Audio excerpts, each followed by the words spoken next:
Todo mundo conhece a história do nascimento de Moisés, né? O bebê que foi colocado num cestinho no rio para escapar da morte.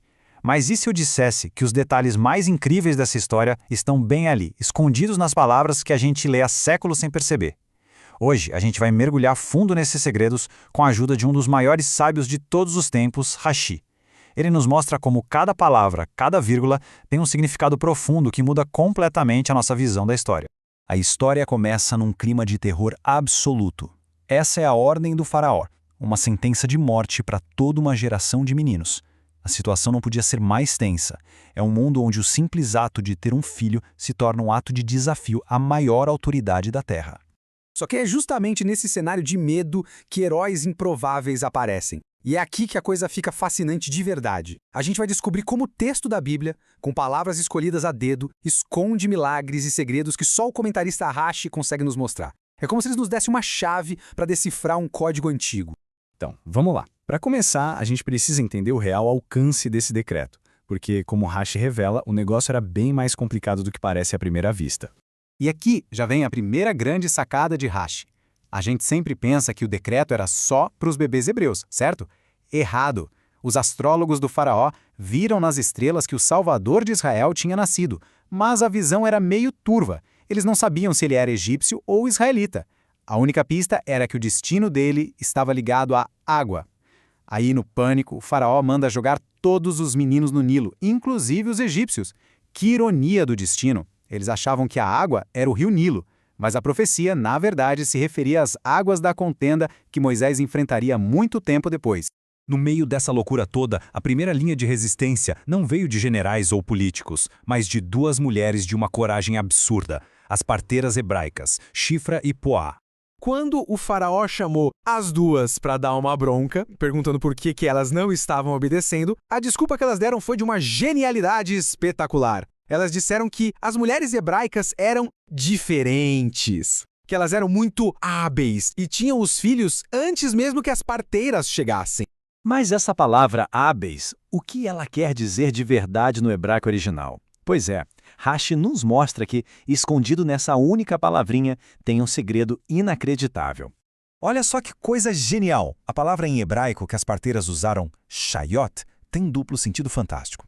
Ela pode significar hábeis, claro, mas também significa animais selvagens. A desculpa delas era, na verdade, uma mensagem codificada. As mulheres hebraicas são como os bichos do campo. Elas dão à luz sozinhas, sem precisar da nossa ajuda. Uma mentira brilhante, um jogo de palavras incrível para salvar vidas. E para ninguém achar que isso foi tirado do nada, Rashi nos lembra que essa comparação com animais é um tema super recorrente na Bíblia. As próprias tribos de Israel, como a gente vê aqui, são o tempo todo descritas com a força e as características de animais. Ou seja, a desculpa das parteiras se encaixava perfeitamente na cultura e na linguagem da época.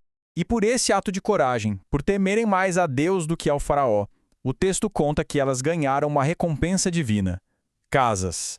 Mas o que são essas casas? Rashi explica que não estamos falando de construções de tijolo e cimento. A recompensa foi infinitamente maior. Foi a fundação de linhagens que mudariam a história. Rashi identifica Shifra como sendo Joquebede, a mãe de Moisés, e Poá como a irmã dele, Miriam. De Joquebede nasceram as dinastias dos sacerdotes e dos levitas, e de Miriam a dinastia real, de onde viria o rei Davi. A coragem delas não só salvou bebês, mas construiu o futuro de uma nação inteira. Agora a história dá um zoom. A gente sai da resistência pública e entra no drama particular de uma família. Com o decreto ficando cada vez mais severo, o foco agora é nos pais de Moisés. O texto diz que um homem foi e tomou uma filha de Levi por esposa. Rashi, sempre atento aos detalhes, para e pergunta: ué, por que foi? Ele já não era casado com ela?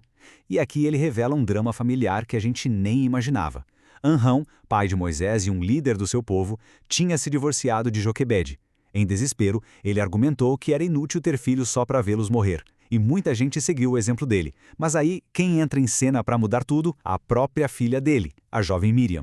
E o argumento dela é de uma lógica que desmonta qualquer adulto. Ela diz: pai, o seu decreto é pior que o do faraó. Ele só quer matar os meninos, mas o senhor está impedindo que as meninas também nasçam. Isso foi um soco no estômago. Convencido pela sabedoria da filha, Anrã foi e se casou de novo com Joquebede, com direito à cerimônia pública e tudo, para dar o exemplo e inspirar o povo a fazer o mesmo. E agora uma informação de cair o queixo que Rashi revela.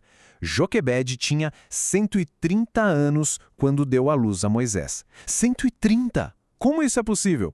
Rashi explica que aconteceu um milagre. Ao se casar novamente, ela literalmente rejuvenesceu.